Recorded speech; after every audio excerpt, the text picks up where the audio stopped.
Bismillahirrahmanirrahim. Assalamualaikum warahmatullahi wabarakatuh. Pemirsa sahabat porang, alhamdulillah pemirsa, sekarang saya sedang berada di lahan porangnya milik Pak Ariman ini pemirsa. Ya. Di sini menurut Pak Ariman, beliau menanam 7.000 pohon di sini pemirsa ya. 7.000 pohon porang di sini pemirsa ya. Sekitar 5 bulan yang lalu pemirsa ya, beliau menanamnya ini. Namun di sini dapat kita lihat pemirsa ya, sepertinya ini tidak terawat ini pemirsa ya. Kenapa saya katakan tidak terawat? Ini bisa kita lihat bersama-sama ya, begitu banyak rumput-rumputnya ini pemirsa ya. Tidak disiangi ini ya. Dan sebelum saya membuat video ini, saya sempat bertanya kepada Pak Ariman, Pak Ariman, kenapa ini kok tidak disiangi ini? Banyak rumput-rumputnya ini, kan sayang ini. Pak Ariman jawab, aduh Pak, ini saya ini malas ini nyianginnya. Karena apa? Sempit tempatnya Pak, katanya. Loh, sempit bagaimana? Ya cobalah lihat sama Bapak ke sana ke lahan porang saya, kata beliau kan. Nah sekarang saya coba ini ya untuk melihat-lihat kemari ini pemirsa ya. Ternyata memang seperti ini penampakannya pemirsa ya.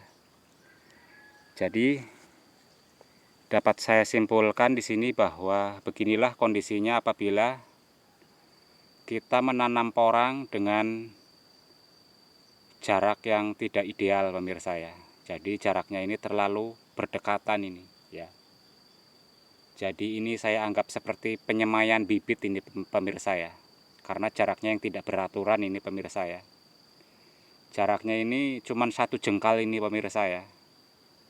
Dalam 1 jengkal itu biasanya ya kurang lebih, kalau jengkalan saya itu ya sekitar 20 lebih lah ya, jengkalan saya itu. Jadi ini jaraknya ini sangat berdekatan sekali, sangat sempit ini pemirsa. Nah kalau jarak yang sempit seperti ini ya sudah bisa dipastikan kita akan mengalami kesulitan ya untuk melakukan pengawasan dan pemeriksaan pemirsa ya. Ini masih kecil-kecil ini pemirsa ya, baru 5 bulan umurnya ini ya, sejak penanaman ya dari bibit katak ini pemirsa ya. Sedangkan jarak tanamnya cuma 20 cm kira-kira ya, atau sekitar 30-an lah 1 jengkal ini ya, jarak tanamnya ini. 1 jengkal ke 2 jengkal ini berarti sekitar 25 ke 30 ini ya. Jadi sempit ini pemirsa ya. 25 ke 40 ini ya. Saya ukur ini 25 ke 40 ini pemirsa. Jadi jaraknya sangat sempit ini. Sedangkan porang ini biasanya kan per musimnya semakin lama akan semakin besar pemirsa ya. Baik daunnya maupun pohonnya ini semakin lama semakin membesar kan, melebar. Sudah barang tentu ini nanti Pak Ariman ini akan sangat kesulitan dalam melakukan pemeriksaan, perawatan ya. Ya buktinya ini masih kecil-kecil aja sudah nggak dirawat ini, karena sulit ini ya. Rumputnya sudah banyak ini. Nah kalau sudah seperti ini kan mau diapain ini ya. Sayang sekali ini. Ini kan kalau sudah seperti ini seharusnya ini ya, umur-umur seperti ini ya, kalau sudah dalam keadaan seperti ini seharusnya kan segeralah disiangi ya. Kalau sudah semuanya disiangi, sudah selesai, barulah kita lakukan pemupukan ini ya. Ya kalau kondisi seperti ini ya mau dipupuk bagaimana pemirsa ya. Uang rumputnya aja banyak seperti ini kan, tebal sekali ya. Jadi saya ingatkan ya kepada para sahabat porang yang akan memulai membudidayakan tanaman porang ya, belajar menanam porang. Marilah kita sama-sama belajar ya. Jadi nanti apabila hendak menanam, perlu diingat jarak tanamnya jangan terlalu dekat ya. Minimal ya usahakanlah kira-kira 40 ke 50 cm ya. 40 ke 50 cm lah minimal ya. Itu menurut saya sudah cukup lah ya. 40 ke 50 ya. Usahakan seperti itulah. Jangan seperti ini. Ini cuman 25 ke 30 ini ya. Cuman 25 ke 30 sehingga sempit, ini seperti penyemaian ini pemirsa. Lah kalau sudah seperti ini akan sulit ya, buktinya seperti ini kondisinya ya. Rumput banyak tidak disiangi karena sulit ya, sulit. Apalagi nanti ke depannya ya. Jadi kalau sudah seperti ini ya solusinya ya kalau menurut saya ini apa? Ini tunggu sampai dorman ya, nanti kalau semuanya sudah dorman kita bongkar saja, kita gali saja, kita panen saja ya. Terus umbinya kita kumpulkan dulu, kita karantina ya. Setelah itu di musim yang akan datang kita tanam kembali dari titik nol kembali ya. Tapi dengan jarak tanam yang ideal ya. Jangan seperti ini lagi. Ya kalau ditanam dengan cara seperti ini lagi ya percuma ya. Percuma sekali. Jadi nanti ini ditanam kembali dengan jarak yang ideal ya. Jarak yang ideal kalau menurut saya ya, usahakanlah 40 ke 50 ya jarak tanamnya. Ya, 40 ke 50. Itu sudah minimal ya, sudah minimal itu sudah segitu ya. Jangan seperti ini. Ini cuman 25 ke 30 cm ini sehingga ya perawatannya sulit. Sehingga terbengkalai seperti ini. Sangat disayangkan sekali, ini 7.000 pohon terbengkalai akibat jarak tanam yang tidak beraturan ini pemirsa ya. Akibat jarak tanam yang tidak beraturan ini ya. Sayang sekali ini. Padahal ini sudah banyak yang keluar kataknya ini ya. Walaupun cuma satu-satu ini tapi kan ini calon penghasil ya, calon penghasil uang ini katak ini ya.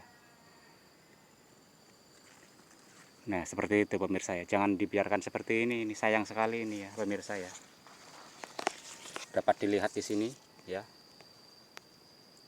Terbengkalai, tidak dirawat karena jarak tanam yang tidak beraturan ini pemirsa ya. Ini akibat jarak tanam yang tidak beraturan sehingga terbengkalai ini pemirsa ya. Terbengkalai ini. Nah,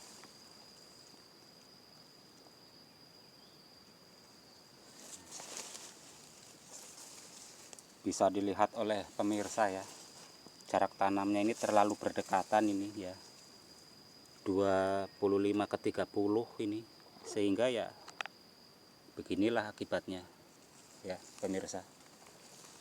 Jadi dapat saya ingatkan kembali untuk para calon petani porang pemula ya, usahakanlah jarak tanamnya yang teratur ya.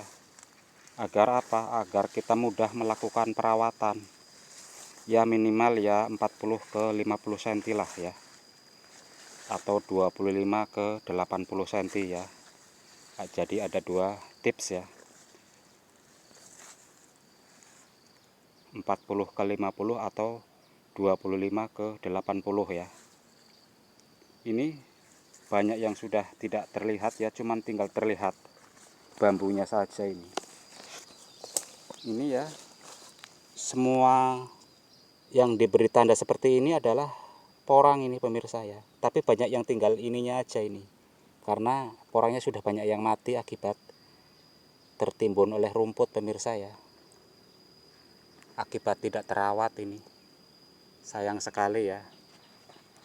Jadi saran saya ini nanti Pak Hariman, kalau ini porangnya sudah dorman semuanya, sebaiknya digali dulu, dibongkar dulu, dipanen dulu, kemudian umbinya dikumpulkan dan dikarantina di rumah ya. Setelah itu nanti di musim yang akan datang bisa ditanam kembali dengan jarak tanam yang teratur ya, minimal ya 40 ke 50 ya, atau 25 ke 80 seperti itu ya.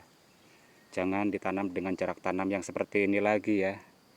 Ini buktinya seperti ini hasilnya ya. Kalau jarak tanamnya tidak beraturan seperti ini ya, Pak Ariman kesulitan melakukan penyiangan, kesulitan melakukan perawatan-perawatan yang lainnya. Ini kan seharusnya disiangi, setelah disiangi dipupuk ya, sehingga perkembangan porang biasanya akan melejit ya, kuat cepat sekali.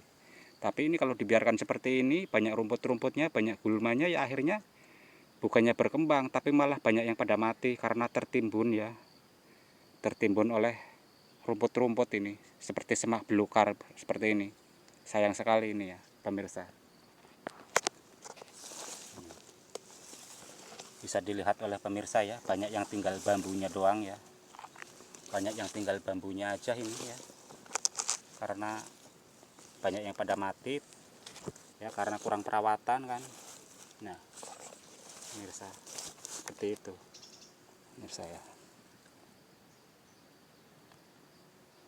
Jadi usahakanlah jarak tanamnya itu jangan seperti ini lagi ya pemirsa ya.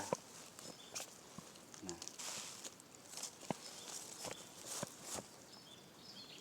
ini pemirsa ya.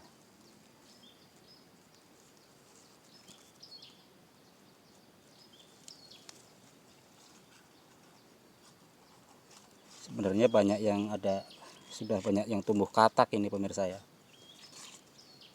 Ini 7.000 pohon lebih ini di sini pemirsa ya. Tapi ya akibat daripada kurangnya perawatan ini ya seperti inilah. Banyak yang tinggal bambu-bambunya aja ini ya. Banyak yang tinggal bambu-bambunya aja ini. Ini akibat apa? Akibat perencanaan jarak tanam yang kurang matang tadinya ini. Ya maklum, Pak Ariman ini memang pemula ya pemirsa ya. Pemula sehingga ya seperti ini.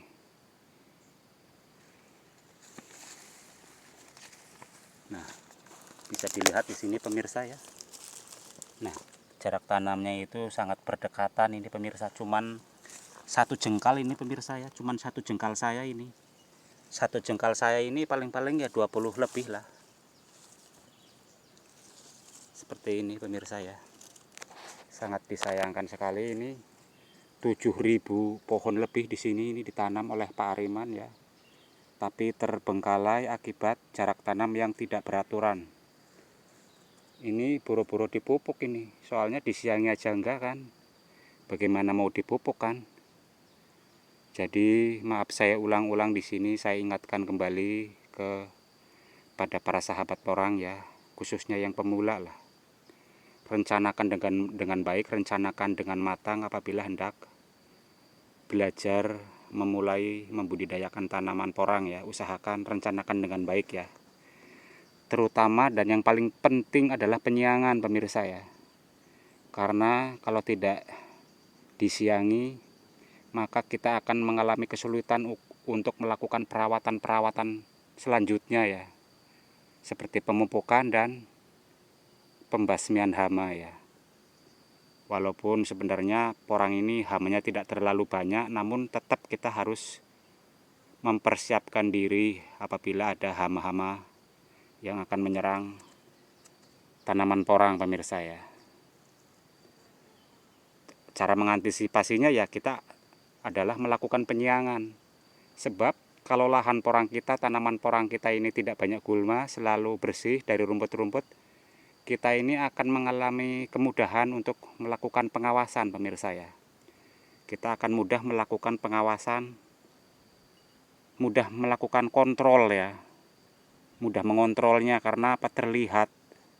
Kalau banyak rumput-rumput, banyak gulma seperti semak belukar seperti ini, kita kan sulit mengontrolnya ya, sulit melakukan pengawasan ya. Kalau ada penyakit, kalau ada tanaman porang yang mati kita tidak tahu ya, karena bersembunyi di balik rumput-rumput ya pemirsa ya. Jadi jangan abaikan penyiangan. Penyiangan menurut saya adalah hal yang terpenting pemirsa ya. penyiangan adalah hal yang sangat penting ya, karena kalau tidak disiangi kita akan mengalami kesulitan untuk melakukan tindakan selanjutnya ya, terutama kalau hendak melakukan pemupukan dan perawatan-perawatan yang lain ya pemirsa ya. Jadi jangan abaikan masalah penyiangan. Penyiangan adalah hal yang sangat penting ya. Sebab seperti inilah kondisinya apabila tidak disiangi ya. Dan ini tidak disiangi hanya karena apa? Karena jarak tanam yang tidak beraturan, terlalu berdekatan seperti penyemaian ya. Sehingga ya seperti ini. Akhirnya terbengkalai pemirsa ya. Sangat menyedihkan kan. Nah, seperti ini. Sangat menyedihkan ini pemirsa. Nah, bisa dilihat ya pemirsa ya. Ini akibat jarak tanam yang tidak beraturan pemirsa. Ini seharusnya disiangi ya, sesudah disiangi ini nanti harusnya dipupuk ini ya. Dipupuk. Solusinya ya menurut saya ini, apabila Pak Ariman ini nantinya tidak mau mengalami kesulitan dalam masalah perawatan ini, tunggu sampai dorman. Setelah dorman ini dibongkar dulu, dipanen dulu ya. Setelah dipanen, umbinya dikumpulkan ya. Setelah itu nanti di musim yang akan datang bisa ditanam kembali dengan jarak tanam yang lebih ideal ya pemirsa ya, menurut saya ya. Jangan menggunakan jarak tanam yang seperti ini lagi ya. Kalau jarak tanamnya seperti ini lagi ya percuma ya, membuang-buang modal saja ini. Padahal ini porangnya sangat bagus ya, sudah ada keluar kataknya nih, walaupun satu-satu ya. Tapi ya wajar apabila kita menanam dari titik umbi, dari titik katak ya, memang biasanya ya di musim pertama ya kataknya itu cuma tumbuh satu-satu ya rata-rata ya pemirsa ya. Namun nanti ya di musim yang kedua ini akan bertambah, setiap tunasnya itu biasanya ada 3, ada 4 dan seterusnya ya, naik bertahap-tahap ya, setiap tunasnya itu bertahap-tahap jumlah kataknya akan meningkat pemirsa ya. Jadi jangan kaget nanti apabila pemirsa menanam dari bibit katak di musim yang pertama kok cuman tumbuh kataknya satu-satu seperti ini ya, jangan kaget ya. Itu sudah umum ya pemirsa ya. Tapi nanti bertahap-tahap setiap musimnya, setiap tunasnya itu bertahap akan meningkat dan meningkat pemirsa ya, seperti itu. Nah pemirsa, semoga saja apa yang saya sampaikan ini bisa ada manfaatnya ya untuk para pemirsa, khususnya untuk para calon petani porang ya. Jangan lupa para calon petani porang, rencanakan dengan baik, rencanakan dengan matang ya apabila hendak menanam porang. Terutama di masalah jarak tanam ya, jarak tanamnya yang ideal menurut saya ya 40 ke 50 atau 25 ke 80 ya. Jangan terlalu berdekatan seperti ini, bukannya apa-apa ya. Kalau terlalu berdekatan, kita itu akan kesulitan melakukan perawatan. Kita akan mengalami kesulitan dalam melaksanakan tindakan perawatan selanjutnya ya pemirsa ya, terutama di masalah penyiangan dan pemupukan ya pemirsa. Karena setidaknya kan seminggu sekali ya pemirsa, kita itu harus mengontrol ya ke lahan kita, ke tanaman porang kita untuk melihat situasi dan keadaan porang kita pemirsa ya, harus dikontrol. Kalau jaraknya terlalu sempit kan kita akan merasa malas itu untuk melihat ke tengah-tengah perkebunan ya. Karena apa? Jarak tanamnya yang sempit, gimana kita mau lewat kan, gimana kita mau jalan kan kalau sempit. Nah seperti itu maksud saya pemirsa ya. Nah sekali lagi ya, saya ucapkan banyak terima kasih ini ya untuk para sahabat-sahabat pemirsa, sahabat porang ya, yang sudah setia ya melihat, menonton, menyimak video saya. Saya ucapkan banyak terima kasih ya, sudah setia menyimak video-video saya. Mari kita berbagi pengalaman, mari kita berbagi ilmu, mari kita sama-sama belajar ya. Belajar agar hari demi hari, minggu demi minggu, bulan demi bulan, tahun demi tahun, orang ya di negara kita, negara Indonesia ini semakin lama semakin baik, kualitasnya, mutunya semakin baik ya, hasil panen kita semakin lama semakin baik, semakin lama semakin berkualitas. Cukup sekian dulu pemirsa. Mohon maaf apabila ada salah-salah kata dari saya ya. Mohon maaf sekali lagi apabila ada kata-kata saya yang belibet ya, yang tidak jelas ya, mohon maafnya. Assalamualaikum warahmatullahi wabarakatuh. Salam sukses, salam perang, salam Indonesia semakin makmur.